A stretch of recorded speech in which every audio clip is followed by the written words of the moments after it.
Hello, je m'appelle Erika et j'avais absolument tout ce dont je pouvais rêver. Des parents riches, une belle maison et la popularité. Donc je n'ai jamais essayé de faire de grandes études ou quoi. Et je ne me suis même pas préparée aux examens finaux à l'école. Au lieu de réviser ou quoi, j'ai traîné avec Chloé et Amanda dans ma boîte préférée. J'étais sûre que j'aurais de bonnes notes de toute façon, parce que mon père était le plus grand sponsor de l'école. Mais ce n'est pas du tout ce qui s'est passé. Les profs m'ont bombardé de questions et j'ai complètement échoué aux examens. Monsieur Collins a même appelé papa à l'école. Mais ça ne m'a pas du tout dérangé. Papa n'avait jamais de mal à résoudre mes problèmes. Et je n'avais aucun doute qu'il remettrait Monsieur Collins à sa place. Mais franchement, je n'aurais pas pu plus me tromper. Après être venue de l'école, papa m'a appelé dans son bureau. J'ai croisé mon frère dans les escaliers. Pour je ne sais pas trop quelle raison, Herman a eu un regard de pitié. Je ne sais pas ce que tu as fait, mais papa est furieux. Ma confiance s'est vite évaporée. Papa s'était vraiment rangé du côté de ma prof. Je suis entrée prudemment dans son bureau. Papa était assis dans un fauteuil et tambourinait des doigts sur la table, impatient. Je me suis arrêtée à la porte. Et il y a eu un moment de tension.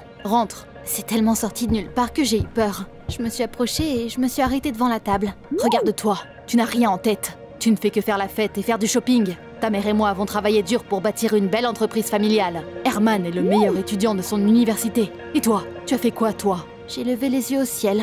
C'est vrai que toi et maman avez fait une énorme fortune et que Herman reprendra l'entreprise après votre retraite. Donc pourquoi est-ce que je devrais travailler? Grâce à vous, j'ai déjà tout. Je vais pas perdre mon temps à étudier pour aller travailler quelque part pour rien quand même. Mes paroles ont été la goutte d'eau pour papa. Il s'est même levé de sa chaise et m'a regardé avec colère. C'est trop! Tu auras 18 ans dans une semaine. Je te donne ce temps-là pour réfléchir à ce que tu veux faire de ta vie. Soit tu vas à l'université, soit tu épouses le fils d'un de mes partenaires. Ton choix! Je n'en croyais pas mes oreilles. On vivait au Moyen-Âge ou quoi? Mais aucun moyen de discuter avec papa. Donc j'ai quitté son bureau en claquant la porte en sortant. Le lendemain, Chloé, Amanda et moi sommes allés au spa. Je me suis détendue et presque calmée. Papa avait toujours eu un tempérament explosif, mais il m'aimait. Et je savais qu'il ne me ferait pas vraiment ça. J'ai passé la semaine à préparer mon anniversaire. J'ai envoyé des invitations, arrangé des trucs avec les cuisiniers et les décorateurs. Je voulais surprendre tout le monde et surpasser les attentes. J'ai aussi trouvé une robe magnifique. Quand mon anniversaire est enfin arrivé, une coiffeuse et une maquilleuse sont venues me voir le matin. J'ai adoré mon look final. Je me suis regardée dans le miroir et j'avais hâte de rencontrer les invités. Comme prévu, tout le monde m'a adorée. J'ai reçu plein de compliments et j'ai souri gentiment. Et puis, c'était l'heure des cadeaux. Mais avant ça, papa s'est levé de table et il est allé au centre de la pièce. Il m'a félicité puis il m'a annoncé que son don dépendrait de la décision que je prendrais. Tu te souviens de ce que je t'ai dit, n'est-ce pas? Les invités nous ont regardés intrigués et ils ont commencé à chuchoter entre eux.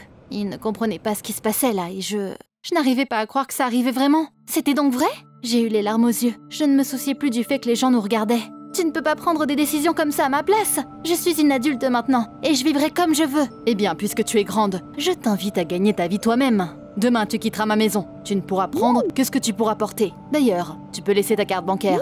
Je la bloquerai dans tous les cas. Il y a eu un silence incroyable. J'étais tellement choquée que j'ai même ouvert la bouche. Mais je ne savais pas quoi répondre. Maman a essayé de dire quelque chose, mais papa lui a juste fait signe de s'éloigner. La fête était gâchée.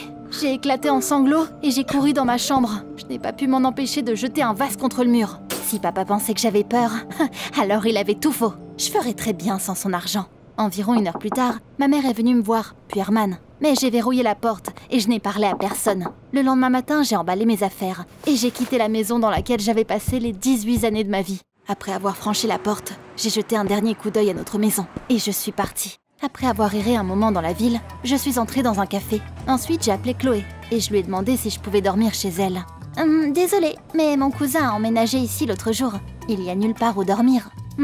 C'était bizarre. Chloé n'avait jamais parlé de ses cousins avant. Après ça, j'ai appelé Amanda. Mais elle ne m'a pas laissé venir chez elle non plus. Je me sentais mal à l'aise, mais je ne désespérais pas.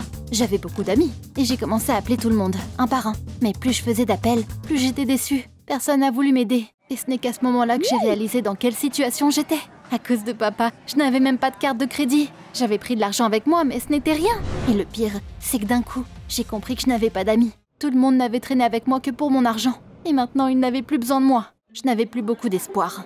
Mais j'ai quand même appelé Vicky. C'était une geek, et on ne se parlait pas à l'école. Je me moquais même souvent de ses tenues ridicules. Mais à ma grande surprise, Vicky m'a écoutée et accepté de m'aider. Je me suis précipitée chez elle.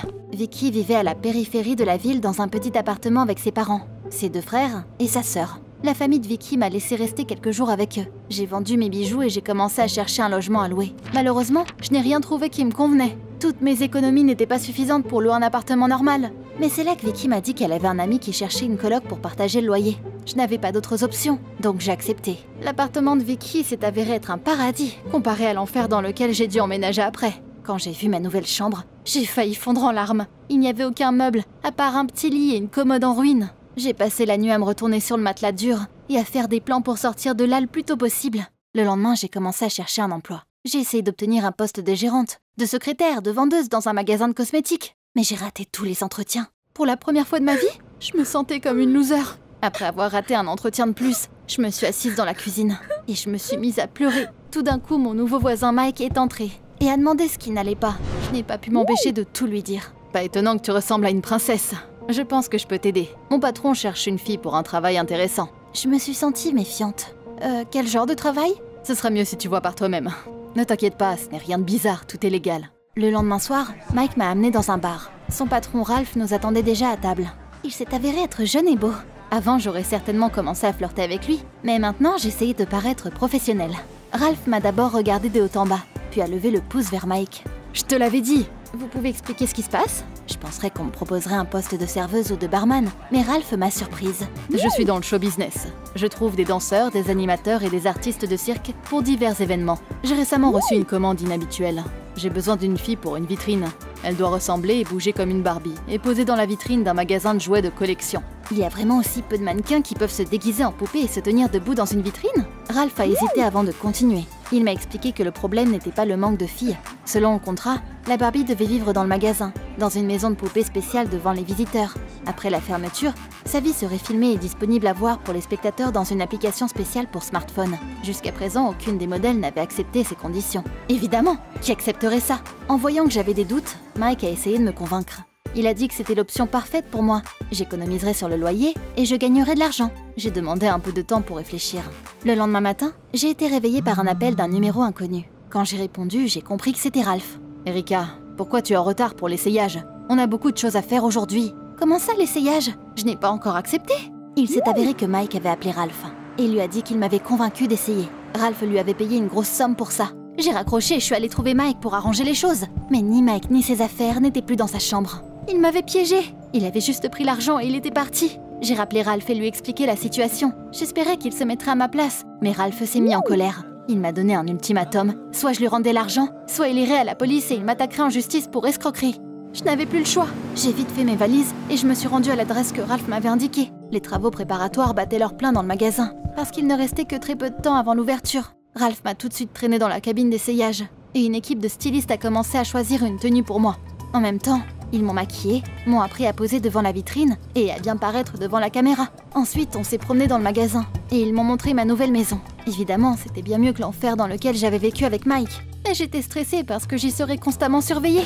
Plus que tout, j'avais peur que quelqu'un de mes anciennes connaissances me reconnaisse. Je deviendrais la risée de tout le monde. Le jour de l'ouverture, une foule immense s'est rassemblée devant le magasin. En plus des visiteurs habituels, il y avait aussi des paparazzis. Des enfants et des adultes sont venus vers moi et j'ai pris des selfies avec tout le monde. Après une journée de travail comme ça, j'étais épuisée. Je voulais vraiment juste m'asseoir et rester seule. Mais Ralph est venu vers moi et m'a informé qu'après le départ des visiteurs, un événement privé commencerait. Je devais y assister et divertir les invités. J'étais très fatiguée, mais à la fête, j'ai dû sourire et faire comme si tout allait bien. J'ai pris un cocktail et j'ai erré parmi les invités quand Ralph m'a appelé. Il a dit qu'il voulait me présenter à quelqu'un et il m'a amené à un type. Il était dos à moi et je ne pouvais pas voir son visage. Rencontrez Herman Lloyd. Le type s'est retourné et j'ai senti mon sang se glacer. J'ai prié pour que mon frère ne me reconnaisse pas dans la pénombre et maquillée. Herman, voici notre Barbie. Elle s'appelle Evelyne. Je m'appelle Evelyne. Ralph a haussé les sourcils de surprise, mais il a joué le jeu. C'est bizarre, mais j'ai l'impression de connaître ton visage. C'est certainement parce que je ressemble à la poupée Barbie. C'était trop dangereux de rester près de mon frère. J'ai fait semblant de vouloir un autre cocktail et je suis partie dans un autre endroit de la salle. J'avais peur qu'Herman soit venu avec notre père, donc j'ai essayé de n'attirer l'attention de personne. J'ai voulu me glisser dans l'arrière-salle et y attendre. Mais quelqu'un m'a attrapé par le coude dans le couloir et m'a tiré vers lui. En me retournant, j'ai vu Herman. Il m'a poussé fort contre le mur. Tu pensais vraiment que je te reconnaîtrais pas? Même comme ça?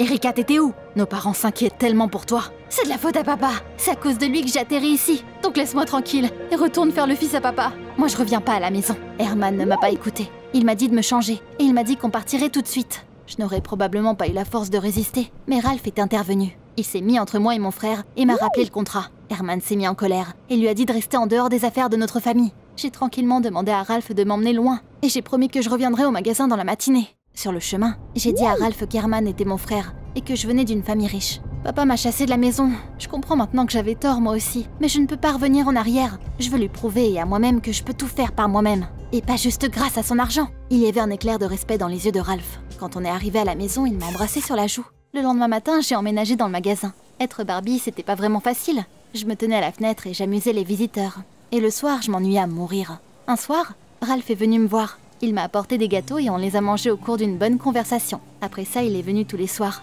Et j'attendais ces moments avec impatience. Puis un soir, il m'a embrassée. Et c'était absolument fantastique. J'avais toujours eu beaucoup d'admirateurs. Mais je n'avais jamais rien ressenti avec aucun d'entre eux. Un matin, je me tenais à la fenêtre comme d'habitude, mais j'ai remarqué que le magasin était vide, pour une raison quelconque. J'en ai fait le tour, et j'ai remarqué que les agents de sécurité demandaient aux clients de partir. J'étais sur le point de demander ce qui se passait quand mon père est entré. Quand je l'ai vu, je me suis figée. Il m'a regardé de haut en bas, mais content. J'ai acheté cette chaîne de magasin. Et maintenant, tu es libre du contrat. On rentre à la maison tout de suite. Tu vas épouser le fils de mon partenaire commercial. Tout le monde s'en foutait de ce que j'en pensais. Les gardes de mon père m'ont attrapée, m'ont fait sortir du magasin, puis ils m'ont poussée dans une voiture. J'étais verte de rage, et je voulais juste engueuler mon père. À la maison, il m'a enfermée dans ma chambre. Et il m'a dit qu'il me laisserait sortir une fois que j'aurais terminé ma crise. Mais je n'arrivais pas à me calmer, et j'ai crié, j'ai frappé à la porte. Il est hors de question que j'épouse un étranger. J'aime déjà quelqu'un. La porte s'est brusquement ouverte, et j'avais à peine le temps de reculer. Mon père se tenait là avec Ralph. Quand j'ai vu Ralph, j'étais confuse et heureuse en même temps. Pourquoi il était là, lui? Ralph a demandé à mon père de nous laisser seuls. Puis il m'a proposé de nous asseoir. Et il m'a dit que nos pères étaient des partenaires commerciaux. Quand Ralph a eu 18 ans, il s'est rendu compte qu'il voulait consacrer sa vie au show business, et pas au développement de l'entreprise de son père. Il a donc quitté la maison et commencé à bâtir sa carrière sans l'argent de son père. Ralph avait pensé que son père serait fier de lui, mais il a juste fait semblant de ne plus avoir de fils. Je ne veux pas que tu répètes mes erreurs, et que tu quittes ta famille. Erika, je sais comment on peut tout arranger et aider les affaires de nos parents. Ce qui s'est passé ensuite m'a complètement surprise. Ralph s'est mis à genoux et m'a tendu une bague. Je t'aime et je veux que tu sois ma femme. Veux-tu m'épouser? Ma tête s'est complètement vidée et j'ai tendu la main à Ralph, tremblant d'excitation. J'ai accepté d'épouser Ralph, mais seulement après avoir réussi les examens d'entrée à l'université. J'en avais marre d'être juste une belle poupée, et je voulais faire quelque chose avec mon cerveau. Ralph avait raison, nos fiançailles l'ont aidé à se réconcilier avec son père, et ont renforcé l'entreprise de nos parents. D'ailleurs, elle est comment ta relation avec tes parents? Dis-moi tout dans les commentaires en dessous.